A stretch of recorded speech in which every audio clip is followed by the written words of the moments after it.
All right, everyone, welcome back once again. Another Beefcast presentation, bringing you Game 2 in this best of 3 series, this team kill, family kill, whatever you want to call it. One brother is up against another brother.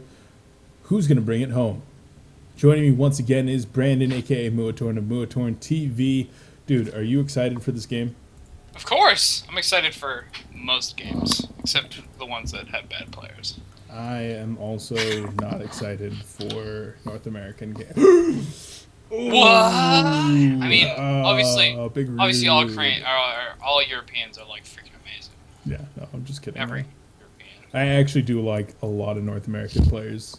Suppy, definitely one of my favorite North Americans. Who's your favorite player?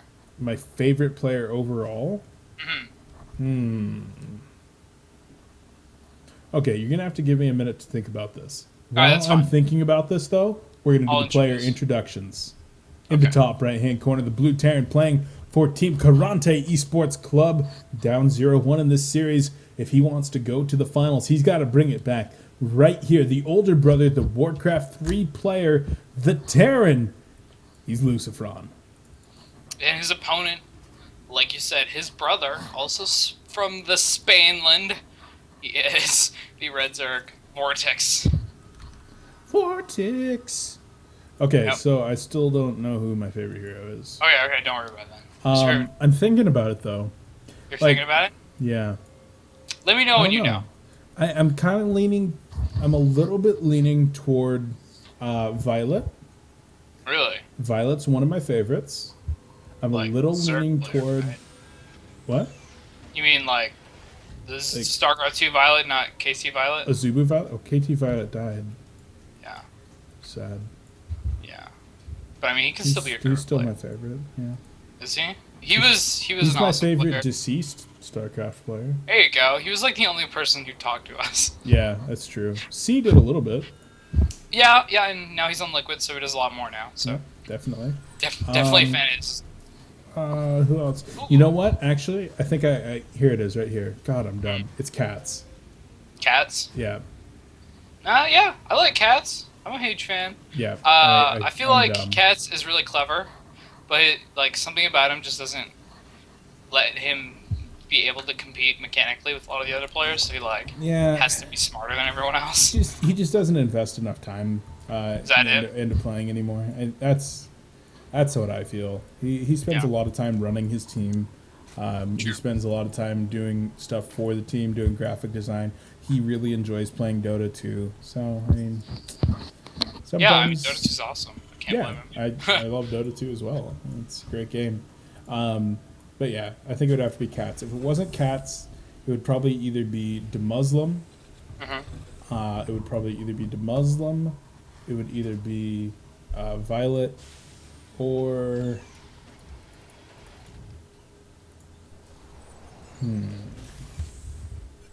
Okay, well, I'll give you my answer. Okay, go for it. For the longest time, I have loved MC more than anyone else, so I'm still going with MC. Just he's so fun to watch. He's like Terrans like to do all-ins and play really micro based. Well, you know what? I'm just better than them at it, so I'm gonna do that too. It's just really fun to watch him. And as far as like macro players, probably Rain, man, the new Rain. He's so good. Yeah, he's really good. If you're talking about purely skill based favorite players, I would say that Rain is definitely probably up there for my Protoss players.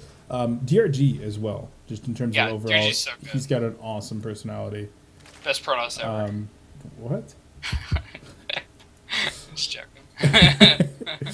And so yeah, definitely up there. So lots and lots of really awesome players. I also really like Suppy. The North American series. He's really cool. Yeah, there's a lot of good players. Anyway, we see triple gas going down from VortiX right now. So, he's already started his third. What do you think? Like quick lair now? I would definitely think quick lair. But it's going to be lair when he has the gas after speed? That's probable. Yep. He's going to be getting lair. He's going to be getting speed. He's going to be getting double upgrades. The order of that, it really is up to whatever he's going to say. We do see double evos coming down now. He'll probably start lair. Or there it goes. Okay, speed. So speed's going to come down. It's a little bit odd. Sometimes you don't see speed come out at this time just because there's already Hellions on the field. Yeah, so it's not really all that useful for a little bit. You either have speed done by the time Hellions are out on the field, or you get speed a little bit later and get your upgrades or your lair started first. But now he's going to be going to lair, and he starts +1 melee attack, so he's not going to be looking for any kind of roaches this game. And right now we do have a lot of Hellions, a Banshee and a Marine moving out across the map here. So LucifroN definitely looking to pressure his opponent's third, knows that here on Entombed Valley, the possibility for having creep spread over there is definitely a little bit lower than on some other maps. And he does even clean up 3 creep tumors right there, so all the creep tumors are dead. No active creep tumors at this point. And with Marines, Hellions, and the Banshee over here, and the Banshee finishing up Cloak, this third base is dead. There's no saving it. Yeah, pretty much. These Overlords might even die as well. These Marines are probably just going to kill him right now, and then maybe go for the hatch right after. The Hellions look like they might just want to make sure the Queens can't go and try to save the base, but if they do all get there, and there's some kind of detection, which... Oh, no, there can't be. The lair just finished. No. He's LucifroN is actually not committing to this. Yeah. He's given him enough time to get that Overseer up, and with the Overseer over there, and the Queens had plenty of time to walk over there because he didn't want to sacrifice his map control in the form of those Hellions. He's allowed this third to live, and it could have been killed. Yeah, so definitely... I don't really want to call that a misstep or anything. He's just trying to play safe. He doesn't want to lose his Hellions, so I think that's a nice safe move here by LucifroN, and I respect that, you know, he wants to play safe, and that's how I play too, man. I hate risks. Yep, I definitely think that that wasn't the only move that he could have made there, but it wasn't a bad move either. Behind this, he's already gotten his third base down. He's already up at 47 SCVs with triple orbital. He's maintained all of his Hellions, hasn't lost any of his Hellions at this point. So he's going to be able to keep that map control up, make sure that his opponent is not able to take that nice early fourth. And he's able to even do a little bit of harassment there with the Banshees, picks off 4 units with those Banshees. And he's going to be able to continue to pick off some Zerglings and make sure that he denies his opponent's scouting information. Although one Zergling is going to slip into the main here, or excuse me, the natural. The third... Okay, third time's the charm. I was like, where is it? You're going to try every base before you get the right one. Yeah, it looks like the Circling won't actually get any kills, but he does see that it's there, so it's definitely a lot of information that Vortex needs. We do see these Banshees fighting some Queens, when there's no detection quite yet. Now there is, so the Queens can fight back. Banshees just back off. They're both in the red now, but not really a huge shield. Those Hellions walk in, kill one crew tuner, run away. So no damage really done to either player at this point. Yeah. We see... Oh, sorry.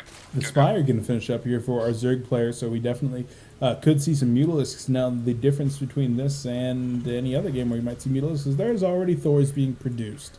Yeah. The mech transition following the Hellion Banshee, the MVP option here, definitely adding some nice early Thors right now. Now, our Terran player was supply blocked there for just a moment. One of these Thors was not producing, so a little bit unfortunate there. But... with the Mutalisks going to be coming out, I don't know how effective these, the Mutalisks, I don't know how effective they're going to be with these Thors. The Banshees, the Vikings, the Ravens, they might get cleaned up, but trying to engage Thors with already that they're going to have +1/1 upgrades and even missile turret rings going down right now, definitely not going to be the most effective. The Mutalisks are going to try to chase off the Hellions, but the Hellions are so fast. Look at those fire buggies run, but they actually stop being miscontrolled here by LucifroN, and now they're going to be pinned. Yeah, you know, just to say, like, before these Hellions got trapped, he actually made a really nice move with the Viking. When the Mutalisks went off to chase the Viking, he moved his Hellions in to try to see if he could get into the third or natural.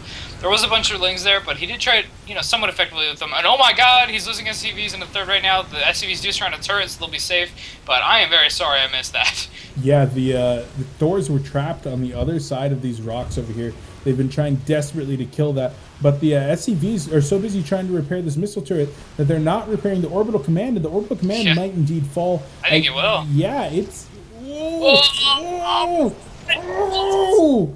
my god. That was either the grossest misplay by Vortex in microing a little bit too much, or the sickest bait by LucifroN right there, forcing some huge Thor volleys onto those Mutalisks.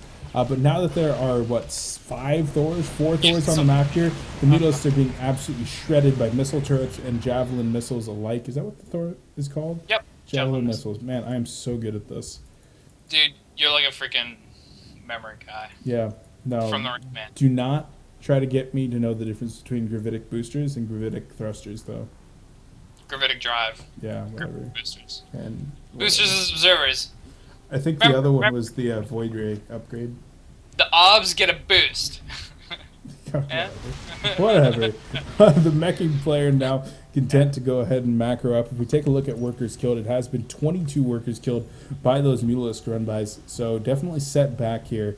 Worker count at 67 to 80 in the Zerg's favor with that fourth base coming up and those gases starting to be saturated here. Zerg very comfortable to get onto that hive tech and go ahead and move on away from any engagements right now. The two Banshees that were cloaked over here by the natural were able to get a couple kills right there, bringing the workers killed up to 14 and equalizing the workers just a slight amount. But the Zerg player saying, well, if you're going to kill 5 of my drones, I'm just going to build 10 more. So pretty much that's generally how it goes. It's kind of the same thing as when you go Phoenixes in PvP and pick up drones or probes. It's like, I'm just going to make more. Yeah, it doesn't really matter. But yeah, the Ultralisk Cavern is also on the way, as well as Adrenal Glands and Neural Parasites. So it looks like he wants to go for the same kind of engagement, one where he would Neural Thors, which kill tanks. Just the lack of Broodlords this time might make it a little more interesting. Yeah, LucifroN moving out on the map once again at only 150 supply, and a lot of that supply is in SCVs, so definitely a dangerous situation. Like we saw last time, trying to siege up the fourth base of his opponent there on Daybreak. It's roughly the same composition this time, and last time he got kind of massacred in this engagement. We'll see if it happens again. A couple of fungals are used there to kill 2 of the Banshees, even going to be a third fungal necessary. It does go down. The siege tanks, there are 5 of them coming in right now. Zerglings, Banelings, Infestors. Oh my! The Thors are completely surrounded right now. The Ling's going to try to get back onto these tanks. There are not enough Hellions to buffer right now. And the Terran player actually able to clean up this attack pretty handily. The Thor is not going to be so effective at dealing with these Zerglings, but plus 2/2 Thor is definitely not bad against Zerglings in those small numbers. And the fourth base definitely going to be taking a huge amount of pressure. Line them up right there as these Blue Flame Hellions do manage to make contact with some of these drones. The Queen's going to be able to come in before too many Zerglings die, but the Thors and Banshees make very quick work of that base that is taken out. The nice thing is that you didn't lose too many drones right there, only losing about 8 additional drones, and so those drones are going to be able to transfer over here to the fifth base in the bottom right corner of the map. But the Ultra's transition is already here, knowing that his opponent might not have a whole lot of tanks because he just killed a ton of them. The quick Ultra's transition with the remaining Infestors. There are still 3 Infestors on the map and a ton of Zerglings being produced. Vortex is looking to do a quick counterattack here. Yeah, there's actually a few things I'd like to point out. Those 2 Banshees, well, these units are going to die anyway. Those 2 Banshees actually killed 3 Infestors and forced 3 Fungals to be used on them. So they did a good job. And also, right before that engagement started, Blue Flame was not done, and pretty much right as it was about to end and there were hardly any Lings left, it finished for those Hellions. If it had been done just a little bit earlier, I think, LucifroN would have been able to take that engagement so much better, but as is, he still won. I need to interrupt you here. We do have some supply depots coming down. This is a beautiful wall. That is so good. The positioning right there by our Terran player was fantastic. Knowing that he was engaging with Ultras, knowing that he was engaging with Zerglings, he's making funnels so that not as many units are going to be able to come in, and it's going to be able to force them to clump up. That's beautiful play coming out of LucifroN. He doesn't need these supply depots. He was already well above supply cap. Those are just to get positional engagements, and I love that. In the meantime, those 3 Cloak Banshees were able to kill all of the remaining Infestors. Ultras without Infestors are so not as good as they are with Infestors, but against mech it might not be necessary. Ultras and Zerglings going to crash in right here. They're going to make contact with all these Thors. The Thor is going to try to back up this ramp right here. The Ultras are taking a ton of damage, but it simply might not be enough. There are still 6 Ultras left in this composition as the last Thor is going to fall right here. The 2 tanks that are left are not going to be able to deal with these Ultras. And the Zerg player completely overwhelming his Terran opponent right now. The Banshees in the sky are not able to do enough damage to these Zerglings and the Ultras, as they are starting to make their way up to the Terran production line. Zerglings being able to absolutely shred through some of these SCVs over here, and it looks like the Zerg is going to be repelled, but the losses there by the Terran were gigantic. Yeah, this is what happens when your tanks are in siege, man. You have to know where the Zerg's army is if you're unsieging your tanks with mech. It's like you don't have a choice here, man. You can either take the hugest risk ever and try to unsiege them when you don't know where they are, or you can do the very easy thing and just scan. But, you know, that didn't happen, and LucifroN was punished for that. We also see a Broodlord switch is coming out here for VortiX, which is good. You know, he just has some infestors right now, only 5, but that is enough for him to pretty much get 2 Broodlords, and then once he's made some Broodlords, he can start going back into infestors. I could definitely agree with you on that one. The Greater Spire, like you said, going to come in very handy right here, exploiting the immobility of mech by making some immobile units of himself. Siege versus siege. It's like Age of Empires 2 all over again. Oh, man, that was a crazy... Age of Empires, great series. Sad that there's no new Age of Empires. I think they're making another one right now. Really? Yeah, after that online debacle. Ooh. That was so bad. Ooh. That was just like, I loved every game in that series up until that, and I was just like, are you kidding me here? This is seriously happening. LucifroN hits 160 supply once again and decides it is time to move out, but there are a lot of Ultras left in this composition. Yeah. 5 Ultras, 17 Lings, 5 Infestors. That's actually not as big of an army as you might hope to have. The Corruptors in the sky looking to transform into Broodlords right now, but LucifroN... the brother of LucifroN, VortiX, is pretty poor right now. He manages to make 7 Broodlords right there and 8, so he's going to be able to transform all of those at this point. But both these players on somewhat low economy. Okay, not really. 72 drones versus 64 SCVs. It seems low because they're macroing so well. They're building so many units. Yeah. A good fungal is going to be coming down. They managed to snatch 4 Hellions from their escape path there, but not today. Hellion going to make its way over here into the 5th base. Sees that is fully saturated and has been mining for a while. That's not going to be something that LucifroN likes to see. Both players reaching max at the same time, but this is an unsieged massive tanks right here. He does not want to get caught once again. Lost his Hellion buffer right there. The Corruptor is going to be able to take out these Banshees, as the Banshees do try to take out an Infestor or 2. That's simply not going to happen for the time being. A scan being thrown down there just to get a read on his opponent's composition. But sieged up tanks right here going to be meeting with the sieged up units of his opponent. That's what I'm trying to say. Man, my brain is all over the place right now. Thor is going to be shooting some Javelin missiles at their opponents as a PDD does go down. Tanks siege up there in the back. They're going to be able to make quick work of that one Ultralisk and even a couple of Infestors, but there is nothing to deal with the Broodlords in the air right now. 4 Vikings are on the way, but is it going to be soon enough? There's only a couple of Corruptors though, and the 6 Vikings actually that are here right now might be enough to deal with this, and is actually going to be able to push back the Zerg force. Yeah, the PDDs actually changed that entire battle. The Corruptors of VortiX just weren't allowed to kill the Vikings of LucifroN before he got all the Broodlords killed, and at that point, you know, the PDD was still alive after the Broodlords were all dead, so the Vikings just murdered those Corruptors. The problem here for LucifroN is his army does, you know, like we've been saying, take forever to make, and VortiX can pretty much just mass produce stuff. He's going back into Ultra Infestor right now, which I quite like. There's a bunch of Vikings which just won't be useful at this point. It's, what is this? He's got 12 Vikings right now, and I think he's still producing 4 more at a time, so he definitely needs to watch that. If you go up to, what is this, 18? Yeah. Or sorry, 16 Vikings, and your opponent doesn't have any Broodlords, it's just kind of asking to get your army cleaned up. VortiX is also morphing in a bunch of speed banelings, so if you get some good fungals off and then hits out those Hellions with speed banelings, this is going to be rough, man.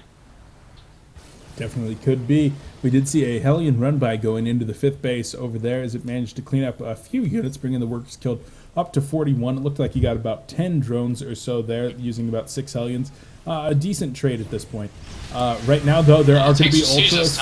Yeah, Ultras going to make their way in as a couple of decent Neural parasites go down there, and a Thor gets absolutely. Oh my God! Look at that fungal! A huge fungal on like 9 Vikings right there. Can he land the full fungal? And yes, all of those Vikings do go down. That was 13 kills on that one infestor. Ultra is being able to push through all these supply depots, making their way into the third, making their way into the natural, being able to take out so many SCVs. They're going to be able to camp the production. They're going to be able to camp all the mining areas, and behind this, Vortix continuing to macro, remaxing on Zerglings.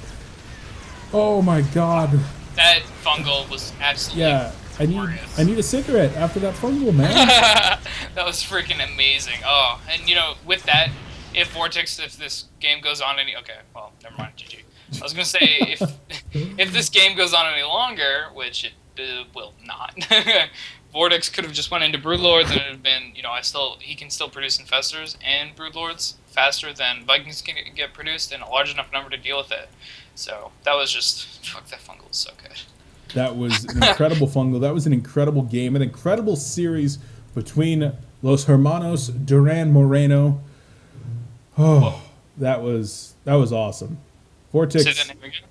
Los Hermanos Duran Moreno. Wow, that's a doozy.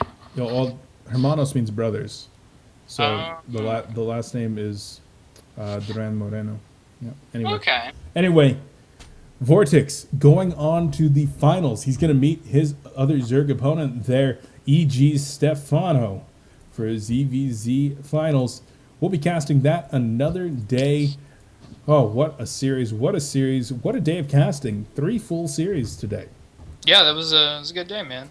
Yep, lots of casts. Thank you for joining me, Brandon, aka Muatoran. I've been your casting host, Beef. Check me out on Twitch.tv, BeefPotPie1, YouTube, BeefPotPie1, and Twitter @BeefPotPie1. Also, make sure to check out IVDYogiTime.com, where we do casting 3 times a week, 3 tournaments a week, all cast, all with a prize pool. Check it out for all leagues and all divisions. This Wednesday, October the 24th, we do have a show match going on between Roots Fitzy here and Clan Viewer Discretion.